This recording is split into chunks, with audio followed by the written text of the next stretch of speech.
Dans le tumulte du Café des Lilas, rue de Belleville, une gifle claqua comme un coup de tonnerre, figeant les conversations. Marcel Dubois, 81 ans, vétéran de guerre, sentit sa joue brûler sous l'impact, ses lunettes tombant sur la table en bois usé. Le voyou, un jeune homme au regard noir nommé Théo, ricana avant de s'éloigner, laissant le vieil homme trembler de rage et d'humiliation. Marcel, un homme aux épaules voûtées mais au cœur encore vif, n'avait rien fait pour mériter cela. Il était simplement assis là, comme chaque après-midi, une tasse de café noir entre ses mains noueuses, lisant un vieux journal jauni. La dispute avait éclaté sans raison apparente.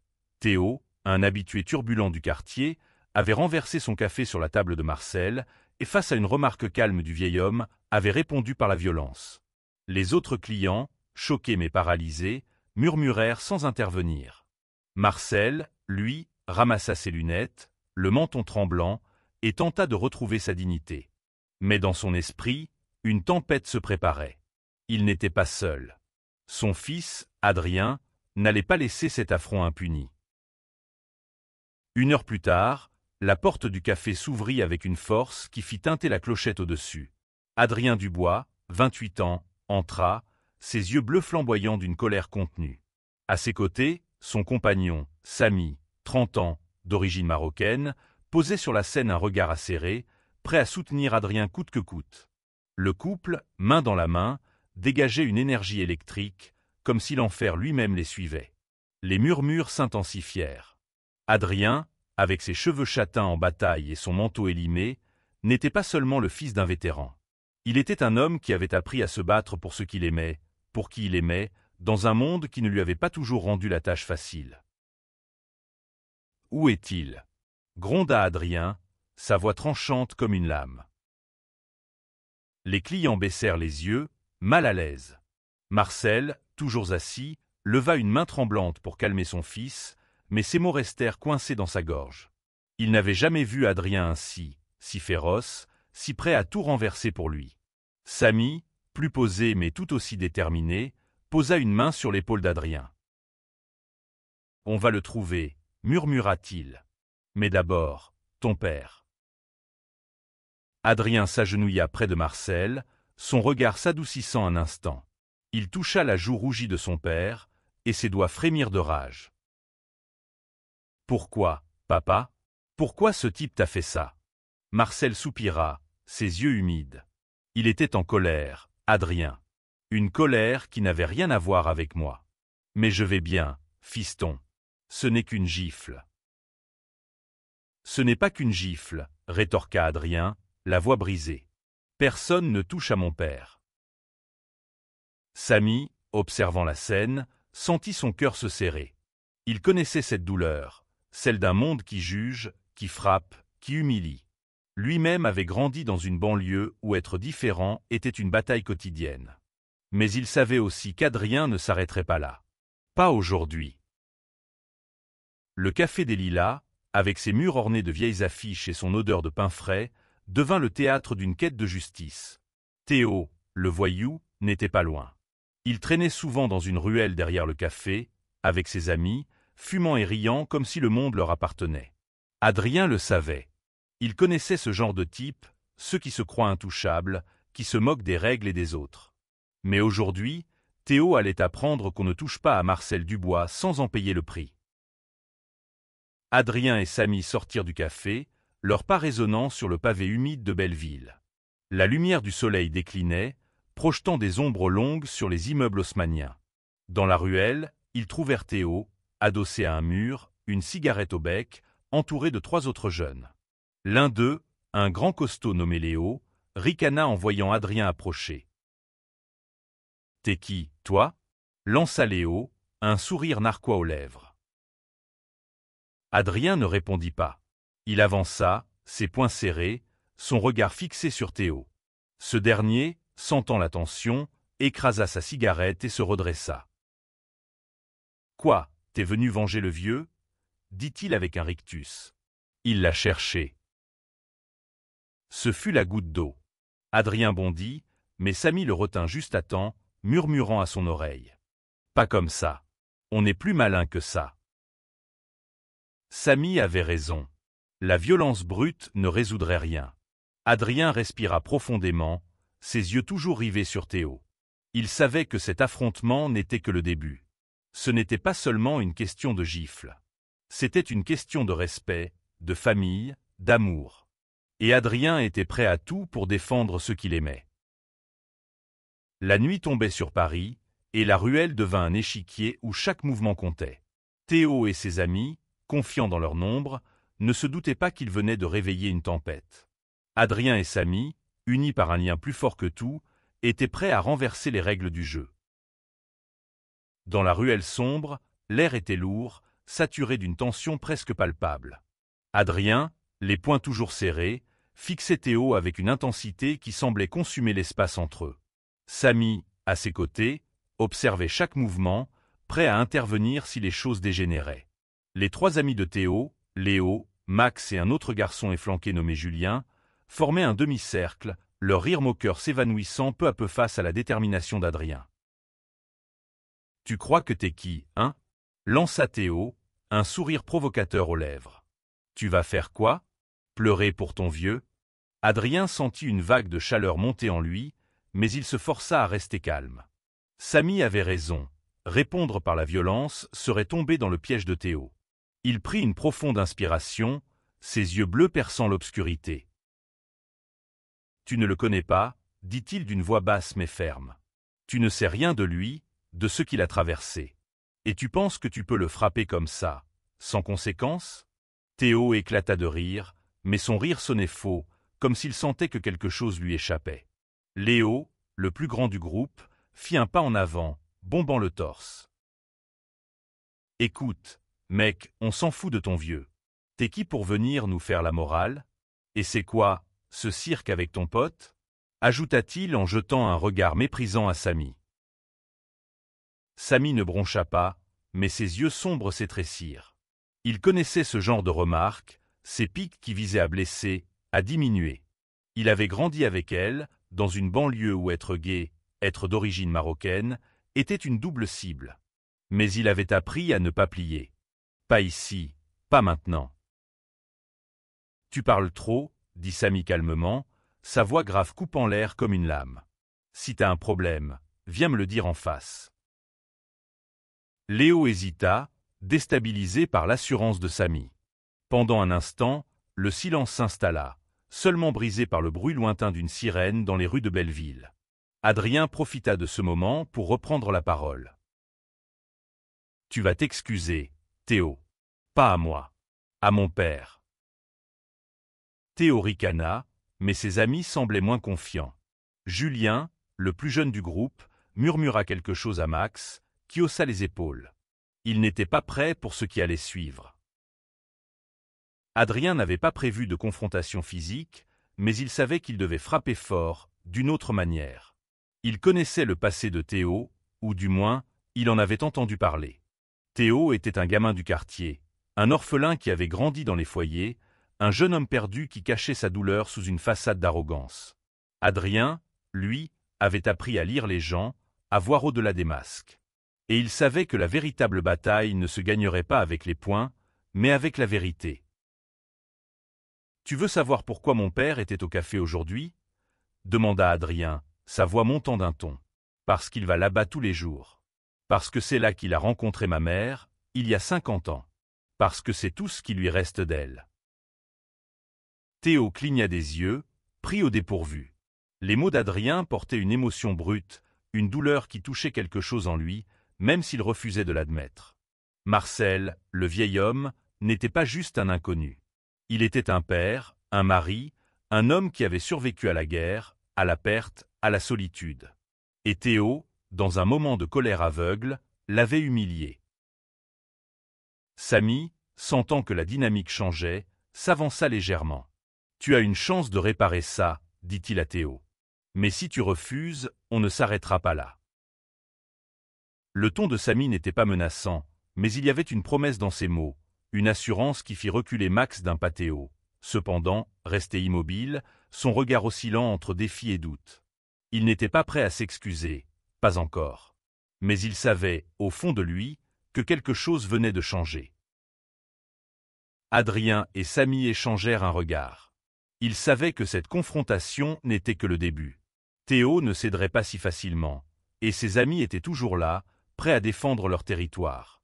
Mais Adrien n'était pas seul. Il avait Samy, et il avait l'amour indéfectible pour son père. Et cet amour, plus fort que tout, allait guider leurs prochains pas. Alors que la nuit enveloppait Belleville, Adrien prit une décision. Il ne s'agissait plus seulement de justice pour Marcel. Il s'agissait de montrer à Théo, à ses amis, au monde entier, que l'amour et la dignité triomphent toujours, même dans les ruelles les plus sombres.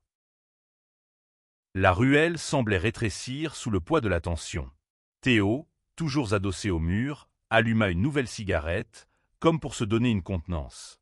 Ses amis, Léo, Max et Julien, restaient en retrait, incertains. Adrien, lui, ne bougeait pas, son regard rivé sur Théo. À ses côtés, Samy, calme mais vigilant, observait chaque détail, prêt à réagir. « T'excuser, ça te coûterait quoi ?» demanda Adrien, sa voix plus douce mais toujours ferme. « T'as frappé un homme de 81 ans. Un homme qui a risqué sa vie pour ce pays. » Théo souffla un nuage de fumée, un sourire narquois aux lèvres. « Et alors ? Ton vieux m'a provoqué. Il m'a regardé comme si j'étais rien. » « Il t'a regardé comme un homme regarde un gamin qui fait une erreur, » rétorqua Adrien. « Mais toi, t'as choisi la lâcheté. » Le mot « lâcheté » frappa Théo comme une gifle. Ses yeux s'étrécirent, et il fit un pas en avant, prêt à répondre. Mais avant qu'il ne puisse parler, Samy s'interposa, sa voix grave coupant court à l'escalade. « Tu veux jouer les durs, Théo ?» dit-il. « Mais frapper un vieil homme, c'est pas être dur. C'est être faible. » Léo, qui jusque-là s'était contenté d'observer, éclata d'un rire forcé. « Oh, regardez-moi ça, le couple parfait qui vient nous faire la leçon. Vous vous prenez pour qui ?» Adrien sentit son cœur s'accélérer, mais il refusa de mordre à l'hameçon. Il connaissait ce genre de provocation, ces mots destinés à blesser, à diviser. Il avait grandi avec elle, dans un monde où son amour pour Samy était souvent jugé, moqué, rejeté. Mais il avait appris à transformer cette douleur en force. « On est juste des gens qui veulent du respect, » répondit Adrien, sa voix tremblant légèrement d'émotion. « Pour mon père. Pour nous. Pour tout le monde. » Quelque chose dans ces mots sembla toucher Julien, le plus jeune du groupe. Il baissa les yeux, mal à l'aise, triturant nerveusement ses mains. Max, en revanche, restait fidèle à Théo, croisant les bras avec un air de défi. Mais Théo lui-même semblait ébranlé, comme si les paroles d'Adrien avaient fissuré son armure d'arrogance. « Tu sais rien de moi, » murmura Théo, presque pour lui-même. « T'as pas idée de ce que c'est, ma vie. » « Alors dis-moi, » répondit Adrien, saisissant l'ouverture. « Explique-moi pourquoi t'as fait ça. » Théo hésita, sa cigarette tremblant légèrement entre ses doigts. Pendant un instant, il sembla sur le point de parler, de laisser tomber le masque. Mais Léo, sentant que son ami faiblissait, intervint. « Laisse tomber, Théo. Ces mecs cherchent juste à te faire culpabiliser. On s'en va. » Mais Théo ne bougea pas. Ses yeux, sombres et tourmentés, restaient fixés sur Adrien. Il y avait quelque chose dans ce regard, une douleur ancienne, une colère qui n'avait rien à voir avec Marcel ou le café. Adrien le sentit, et il comprit que cette confrontation allait au-delà d'une simple gifle. C'était une collision entre deux mondes, deux histoires, deux luttes. Samy, toujours attentif, murmura à Adrien. « Il est perdu, mais il n'est pas idiot. Donne-lui une chance. » Adrien hocha la tête, puis s'adressa à Théo. « Tu veux parler ? On t'écoute. Mais si tu choisis de continuer comme ça, tu vas regretter d'avoir croisé notre chemin. » La menace était implicite, mais réelle. Adrien n'était pas là pour se battre, mais il était prêt à tout pour protéger son père. Et Samy, avec sa force tranquille, était son roc, son ancre dans cette tempête. Théo écrasa sa cigarette sous son talon, un geste brusque. « On se reverra, » marmonna-t-il, avant de tourner les talons, suivi par Léo et Max. Julien, hésitant, jeta un dernier regard à Adrien et Samy avant de les suivre. La ruelle retrouva son silence, mais l'orage n'était pas fini. Adrien et Samy retournèrent au café, où Marcel les attendait, son regard mêlé de fierté et d'inquiétude. Ils savaient que Théo ne s'arrêterait pas là, mais ils étaient prêts. Pour Marcel, pour leur amour, pour leur dignité, ils allaient écrire la suite de cette histoire. De retour au Café des Lilas, l'atmosphère semblait avoir changé. Les clients, qui avaient assisté à l'humiliation de Marcel, jetaient des regards furtifs vers la table où le vieil homme était assis, entouré d'Adrien et de Samy. Marcel, les mains serrées autour de sa tasse, tentait de masquer son trouble, mais ses yeux trahissaient une douleur profonde. « Tu n'aurais pas dû aller le chercher, Adrien, murmura-t-il. Ce garçon, il est perdu. La violence ne résout rien. » Adrien, encore tendu, posa une main sur celle de son père. « Papa, je ne pouvais pas laisser passer ça. Personne ne te traite comme ça. Pas sous mes yeux. » Samy, assis de l'autre côté, observait Marcel avec une tendresse mêlée de respect. « Monsieur Dubois, dit-il doucement, Adrien a raison. Ce n'est pas juste une question de violence. C'est une question de justice. » Marcel esquissa un sourire fatigué. « Vous êtes de bons garçons, mais je ne veux pas que vous vous mettiez en danger pour moi. » Adrien sentit une boule se former dans sa gorge. Son père avait toujours été ainsi, fier, protecteur, mais refusant de se voir comme une victime. Il se souvenait des histoires que Marcel lui racontait, enfant, sur la guerre, sur les camarades perdus, sur la force qu'il avait fallu pour survivre. Cette gifle, aussi humiliante soit-elle, n'était rien comparée à ce que Marcel avait enduré. Mais pour Adrien, c'était tout. C'était une attaque contre l'homme qu'il avait élevé, qu'il avait aimé malgré ses différences, qui avait accepté Samy comme un second fils.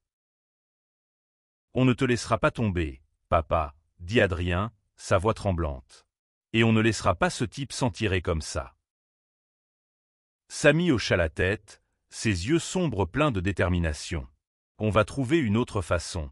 Une façon qui le touche vraiment. » Le café retrouva peu à peu son brouhaha habituel, mais pour Adrien et Samy, le monde extérieur semblait s'être effacé. Ils élaborèrent un plan, non pas pour se venger, mais pour confronter Théo d'une manière qui le forcerait à regarder sa propre douleur en face. Ils savaient que Théo n'était pas seulement un voyou. Il était un jeune homme brisé, façonné par une vie de rejet et de solitude.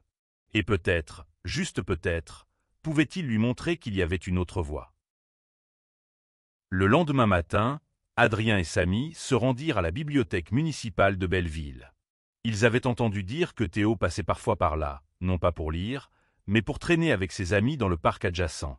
Ils voulaient comprendre qui il était, d'où venait sa colère. Avec l'aide d'une vieille connaissance, une bibliothécaire nommée Claire, ils apprirent que Théo avait grandi dans un foyer d'accueil après la mort de ses parents dans un accident de voiture. Il avait été ballotté d'une famille à l'autre, sans jamais trouver de stabilité. Cette information changea quelque chose en Adrien. Il ne voyait plus seulement le voyou qui avait frappé son père, mais un garçon qui, comme lui, avait dû se battre pour trouver sa place. Samy, pragmatique, suggéra une approche audacieuse, organiser une rencontre publique, dans le quartier, où Marcel pourrait raconter son histoire. Pas seulement l'histoire de la gifle, mais celle de sa vie, de ses combats, de son amour pour sa famille. Une façon de montrer à Théo, et à tout Belleville, ce que signifiait la résilience. « On pourrait inviter tout le monde, » dit Samy. « Les gens du café, les habitants du quartier. Même Théo. S'il vient, il verra qui est vraiment ton père. » Adrien acquiesça, l'idée prenant forme dans son esprit. Ce serait un risque, mais un risque qui valait la peine. Ils passèrent la journée à préparer l'événement, placardant des affiches dans les rues, parlant aux commerçants, mobilisant les habitants. Le Café des Lilas accepta d'accueillir la rencontre et Claire promit de faire venir des jeunes du quartier, y compris, peut-être, Théo et ses amis. Alors que le soleil se couchait sur Paris, Adrien sentit une lueur d'espoir naître en lui. Cette histoire ne se terminerait pas dans la violence, mais dans la compréhension. Ou du moins, c'était ce qu'il espérait. Les jours suivants furent une course contre la montre. Adrien et Samy sillonnaient Belleville, distribuant des flyers, discutant avec les habitants, convainquant les sceptiques. Le Café des Lilas, avec son ambiance chaleureuse et ses murs chargés d'histoire, se préparait à devenir le théâtre d'un événement inédit. Marcel, d'abord réticent, accepta finalement de prendre la parole. Il n'était pas homme à se mettre en avant, mais il voyait dans les yeux de son fils une détermination qu'il ne pouvait ignorer. « Si ça peut t'aider, murmura-t-il à Adrien, je le ferai. Mais je ne veux pas que ça devienne un cirque. » « Ce ne sera pas un cirque, papa, promit Adrien. Ce sera une vérité. » Samy, toujours à l'écoute, ajouta. « Ce sera une chance pour tout le monde de voir qui tu es. Et peut-être, pour Théo, une chance de réfléchir. » La veille de l'événement, Adrien et Samy s'assirent sur un banc dans le parc, près de la bibliothèque. La nuit était fraîche, et les lumières de Paris scintillaient au loin. Samy passa un bras autour des épaules d'Adrien, un geste simple mais chargé de réconfort. « Tu penses qu'il viendra ?» demanda Adrien, les yeux perdus dans l'obscurité. « Théo ? Peut-être. Il est curieux, même s'il ne l'admettra jamais, » répondit Samy. « Et s'il ne vient pas, d'autres viendront. Et ça comptera. » Adrien hocha la tête, mais son esprit était ailleurs. Il repensait à son propre parcours, à ces années où il avait dû cacher qui il était, par peur du jugement. Il se souvenait du jour où il avait parlé à Marcel de son amour pour Samy, s'attendant à une déception, à un rejet. Mais Marcel l'avait pris dans ses bras, lui disant simplement « Tu es mon fils. Je t'aime, quoi qu'il arrive. » Ces mots avaient changé sa vie, lui donnant la force de vivre ouvertement, sans honte. Et maintenant, il voulait offrir à Théo, d'une certaine manière, une chance de trouver cette même force. Le jour de l'événement, le Café des Lilas était bondé. Les chaises s'alignaient en rangées improvisées, et les habitués du quartier, jeunes et vieux, s'entassaient dans la petite salle. Claire, la bibliothécaire, avait tenu parole, amenant un groupe de jeunes, parmi lesquels Julien, l'ami de Théo. Ce dernier, cependant, restait invisible. Adrien sentit une pointe de déception, mais il refusa de se laisser abattre. Marcel monta sur une petite estrade, ses mains tremblantes mais sa voix claire.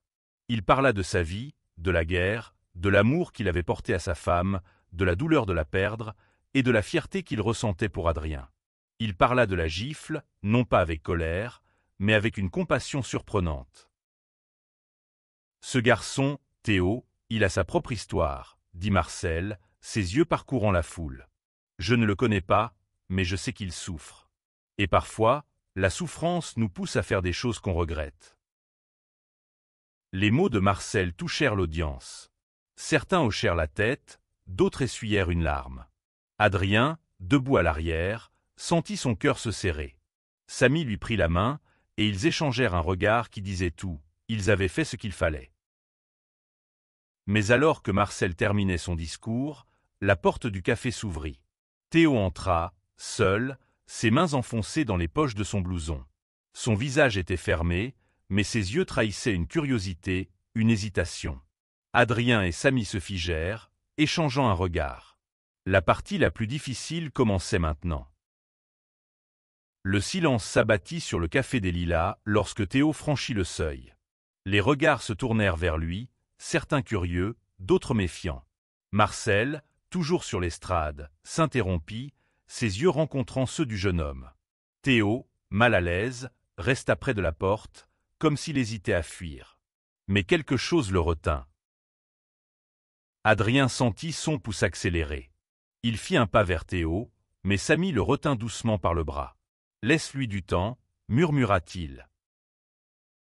Marcel, avec une dignité qui imposait le respect, descendit de l'estrade et s'approcha de Théo. La foule retint son souffle. Le vieil homme, malgré sa fragilité, dégageait une force tranquille, celle d'un homme qui avait vu trop de combats pour craindre un garçon perdu. « Tu es venu ?» dit Marcel simplement, sa voix dénuée de reproches. Théo haussa les épaules, son regard fuyant. « J'ai entendu parler de votre truc. Je voulais voir ce que c'était. » Marcel esquissa un sourire. « Et maintenant que tu es là, veux-tu dire quelque chose ?» La question était directe, mais sans agressivité. Théo cligna des yeux, déstabilisé. Il ouvrit la bouche, puis la referma, incapable de trouver les mots. Les murmures dans la salle reprirent, mais Adrien leva une main pour demander le silence. Il s'avança, son regard fixé sur Théo. « Tu n'as pas besoin de parler tout de suite, » dit Adrien. « Mais écoute. Écoute ce que mon père a à dire. Ce que nous avons tous à dire. » Théo croisa les bras, mais il ne partit pas. C'était un début. Marcel remonta sur l'estrade et continua son récit, parlant cette fois de l'importance de la famille, de l'acceptation, de la résilience face à la douleur. Il parla d'Adrien, de son courage, de son amour pour Samy, et de la fierté qu'il ressentait en les voyant ensemble, malgré les jugements du monde. L'amour, dit Marcel, la voix tremblante mais forte, ce n'est pas quelque chose qu'on choisit. C'est quelque chose qu'on vit. Et personne n'a le droit de vous dire comment aimer. Adrien sentit les larmes lui monter aux yeux. À ses côtés, Samy serra sa main, ses propres yeux brillants d'émotion. Dans la foule, plusieurs personnes hochèrent la tête, certaines pleuraient doucement. Même Julien, l'ami de Théo, semblait ému, ses épaules affaissées comme s'il portait un poids invisible. Théo, lui, restait silencieux, mais son visage trahissait un conflit intérieur. Il n'était pas prêt à s'excuser, pas encore, mais les mots de Marcel avaient planté une graine. Adrien le voyait dans ses yeux, dans la manière dont il évitait de croiser les regards, comme s'il luttait contre lui-même. À la fin de l'événement, alors que les gens quittaient le café, Théo s'approcha d'Adrien et de Samy. Il ne dit rien, mais il tendit une main hésitante. Adrien, après un moment, la serra. Ce n'était pas une réconciliation, pas encore, mais c'était un pas. « On n'en a pas fini », murmura Théo avant de tourner les talons. Adrien et Samy échangèrent un regard. Ils savaient que Théo avait raison. Cette histoire était loin d'être terminée. Mais pour la première fois, ils sentaient que quelque chose de plus grand était en train de naître, quelque chose qui pourrait changer non seulement Théo, mais tout le quartier. Les jours qui suivirent l'événement au Café des Lilas furent étrangement calmes. Belleville semblait retenir son souffle, comme si le quartier entier attendait la suite. Adrien et Samy continuaient leur routine, mais une tension sous-jacente les accompagnait. Ils savaient que Théo, bien qu'ébranlé, n'était pas du genre à changer du jour au lendemain. Marcel, lui, retrouvait peu à peu sa sérénité. Il retournait au café chaque après-midi, comme si rien n'avait changé, mais Adrien remarquait une lueur nouvelle dans ses yeux, une fierté tranquille. L'événement avait touché plus de gens qu'il ne l'avait espéré. Les habitants du quartier, autrefois indifférents, venaient désormais saluer Marcel, lui serrer la main, lui offrir un café.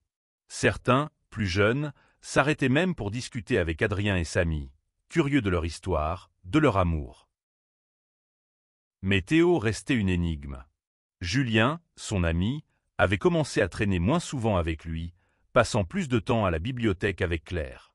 Il confia à Adrien que Théo était perturbé, incapable de parler de ce qui s'était passé, mais qu'il n'était plus le même. Quelque chose en lui s'était fissuré. Un soir, alors qu'Adrien et Samy rentraient chez eux, ils trouvèrent Théo assis sur un banc près de leur immeuble. Il était seul, une cigarette éteinte entre les doigts, le regard perdu dans le vide. Adrien s'arrêta, surpris. Samy, toujours prudent, resta à ses côtés. « Qu'est-ce que tu fais là ?» demanda Adrien, sans hostilité.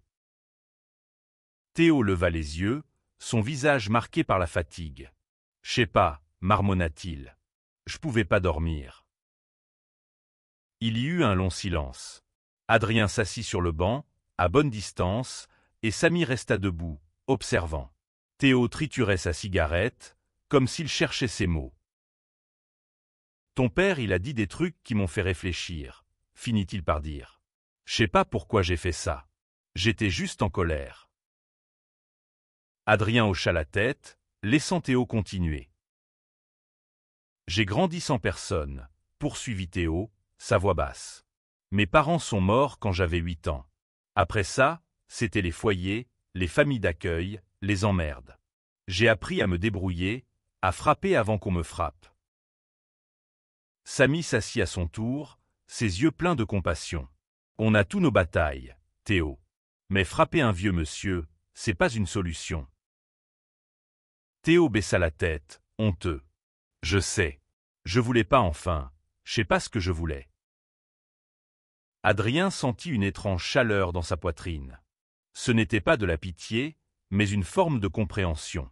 Il connaissait la douleur, le rejet, la lutte pour être accepté. Il voyait en Théo un reflet déformé de lui-même, un garçon qui n'avait pas eu la chance d'avoir un père comme Marcel, un amour comme Samy. « Tu peux changer, Théo, » dit Adrien doucement. « Ça commence par une excuse.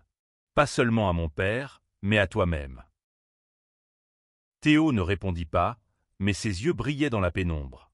Il se leva brusquement, marmonnant un vague « je vais y réfléchir » avant de s'éloigner dans la nuit. Adrien et Samy rentrèrent chez eux, épuisés mais pleins d'espoir. Ils savaient que Théo n'était pas encore prêt, mais ils avaient ouvert une porte. Et parfois, c'était tout ce qu'il fallait. Un mois plus tard, le Café des Lilas était redevenu un havre de paix, mais quelque chose avait changé dans l'air. Les habitués souriaient plus souvent, les conversations étaient plus chaleureuses. Marcel, fidèle à son rituel, sirotait son café, un journal plié à côté de lui. Adrien et Samy, assis à une table voisine, riaient ensemble, leurs mains entrelacées sans crainte. Théo n'était pas revenu au café, mais Julien avait apporté des nouvelles. Théo avait commencé à travailler à mi-temps dans une boulangerie du quartier, un premier pas vers une vie plus stable. Il avait aussi rendu visite à Claire à la bibliothèque, demandant des livres sur l'histoire de la guerre, curieux d'en savoir plus sur des hommes comme Marcel. Un après-midi, alors que le soleil d'automne baignait Belleville d'une lumière dorée, Théo entra dans le café. Il portait un vieux pull, ses cheveux en désordre, mais son regard était différent, moins dur, plus humain. Il s'approcha de la table de Marcel, qui leva les yeux, surpris. « Monsieur Dubois, » dit Théo, la voix hésitante. « Je voulais m'excuser.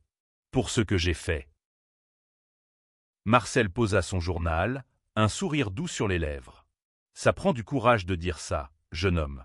Merci. » Théo hocha la tête, mal à l'aise, puis tourna son regard vers Adrien et Samy. « Vous aviez raison. J'avais besoin de réfléchir. Je suis pas parfait, mais j'essaie. » Adrien se leva, ému, et serra la main de Théo. « C'est tout ce qu'on demande, » dit-il.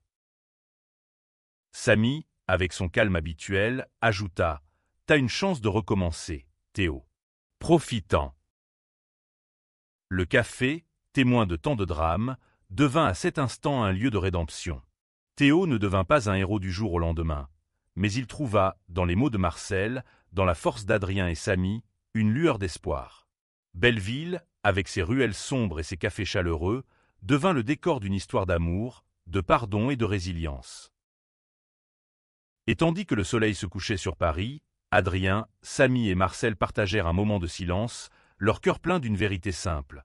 L'amour, sous toutes ses formes, était la plus grande des révolutions.